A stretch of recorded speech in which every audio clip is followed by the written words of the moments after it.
ఒక విచిత్రమైనటువంటి పరిస్థితి ఏంటంటే పత్రికలు తప్పు చేస్తుంటే తప్పిది అని రాయాలా, కానీ నువ్వెందుకు ఈ తప్పు చెయ్యవు, అవతలోడు తప్పు చేశాడు కదా అట్లాంటి తప్పే ఎందుకు చెయ్యవు అన్నటువంటి కోణాన్ని ప్రొజెక్ట్ చేస్తున్నారు.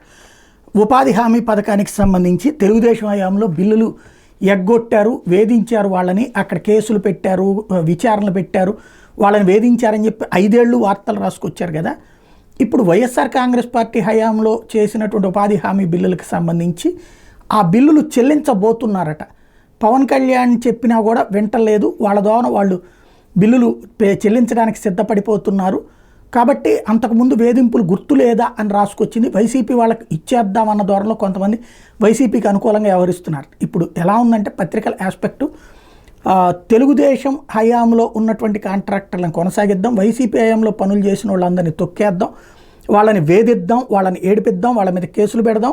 అలాగే వైఎస్ఆర్ కాంగ్రెస్ పార్టీ హయాంలో లైమ్ లైట్లో పొజిషన్స్లో ఉన్న వాళ్ళందరినీ కూడా పక్కకి తప్పిద్దాం, వాళ్ళందరినీ ఎబియన్స్లో పెడదాం, లేదంటే కనుక వీఆర్లో పడేద్దాం, వాళ్ళని వేధిద్దాం. అదే సందర్భంలో అంతకుముందు తెలుగుదేశం హయాంలో ఉన్న వాళ్ళకి ప్రాముఖ్యత ఇద్దాం అన్నటువంటి రూట్లో ఓవరాల్గా వ్యవస్థ ఎలా నడవాలి, ఎలా నడిపించాలి, ఒకవేళ చట్ట ప్రకారం దాని పని అది చేసుకుపోతున్నా, వ్యవస్థ దాని పని అది చేసుకుపోతున్నా, చేయడానికి వీల్లేని విధంగా వార్తలు రాసుకొస్తూ ఆ వార్తల ఆధారంగా సోషల్ మీడియాలో రెచ్చగొడుతూ కార్యకర్తల ద్వారా మరింతగా రెచ్చగొట్టుకుంటూ సాగుతున్నటువంటి వైనం వ్యవస్థల అస్తవ్యస్తత, అంటే కక్షలు తీర్చుకుందాం అన్నటువంటి రూట్లోకే తీసుకువెళ్తున్నారు. మరి ఇది మంచిదా చెడ్డదా అన్నది కాలం డిసైడ్ చేయాలి.